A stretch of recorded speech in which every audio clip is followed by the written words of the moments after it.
and welcome to Loving the Planets for the week of October 2nd, 2017. I'm Armand Diaz in New York. And I'm Margaret Gray in Dublin, Ireland. See how enthusiastic I am? Because it's an Aries full moon. And of course, so, that gets me going. I've even got red on me for the Aries full moon.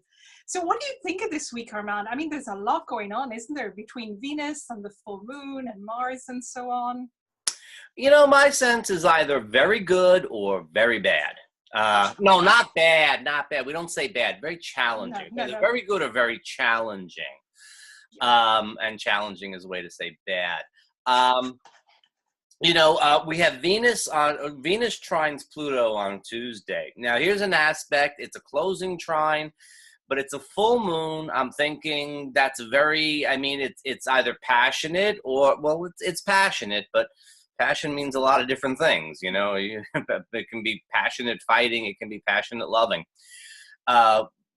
We have the full moon, and on the full moon, Venus meets Mars. So, here we go. It's, but it's in Virgo too. That's the other thing. Venus and Mars both in Virgo.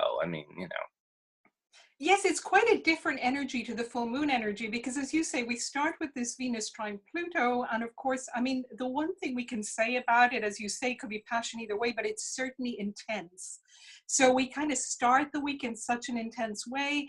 And then when it comes to the harvest full moon, it's very odd, this Venus-Mars conjunction in Virgo, because Virgo is such a we've talked about this before really, but it's such a self-contained sign. So even though Venus and Mars together ought to be kind of fairly fiery and dynamic and romantic and playful and so on, this feels more like they might be a little bit like that might be going on under the surface, but it might not show so much. So it might be that maybe, it might be a good time that people show their love in very practical ways rather than in romantic ways. Would you agree? Hygienic sex. That's a great way to describe it. Great, possibly. Yeah, you're right. This is a very fiery, and it's coming at the Aries full moon. So we would expect this would be fire and passion, but in Virgo, there could be just a little bit too much reserve and restraint there. Yes, and also the other thing to keep in mind that a couple of days later, of course, we've got the conjunction between the Sun and Mercury, so they're already very, very close together in Aries. And that's quite a combustible mix. Libra. And Libra, absolutely. So, but it's still opposite the full moon in Aries. So it's quite a mix together, really, where communication might be, it's kind of like we might need to watch again for a little bit of impatience in communication, because really this full moon is that push between self and other, between like going for what I want and going for what my partner wants or what other people want in my life. And so it's that really, do we keep balance, or do we just think, I don't care, throw it all up in the air and just go for what I want and say what I want? Well, Margaret, one of the things about having Venus in Virgo is that it can be hard to value things. It can be hard to really assess the true value of your relationship, of your feelings about the relationship. And so, with Venus trine Pluto, it could be a matter of like, do we really value this thing? And at the end of the week, at the weekend, we have Venus square Saturn. And that could very much also be a matter of, questioning, do we have enough sense of value of the relationship? Do we have enough sense of value of the love in order to go forward? And you may miss it. Venus in square to Saturn is usually kind of tough, but in Virgo, Venus may not have the sense of optimism and possibility. True. And also something that I was thinking is that it's also a lot about self-value. If you think about the Venus in Virgo trine Pluto, about really what is my own self-value? How much do I value myself? Because Venus and Mars in Virgo can be quite self-critical. And so it's really, is there some easing up on that?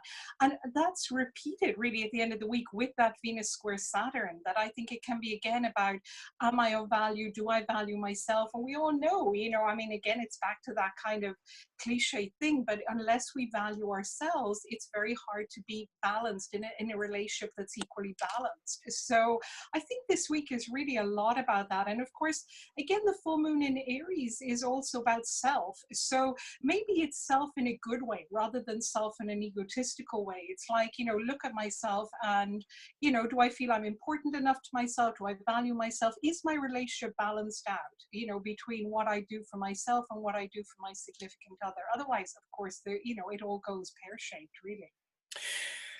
And I think that, for those that are on a little bit more of an even keel, this week will probably feel kind of good. I would still say, though, that I would look for maybe getting out at midweek, Wednesday, Thursday, maybe Friday night. I think Saturday may have its share of challenges with that Venus square Saturn. Certainly, I think that the greatest opportunities are going to come around midweek if you're going to go out and have some fun. If you're looking to meet someone or if you're out with your significant other, I think probably midweek would be the time to get out there.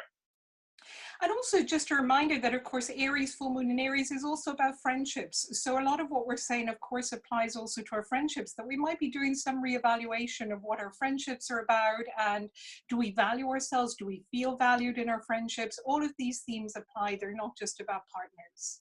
That's very, very true. See you next week then, Armand, and happy full moon.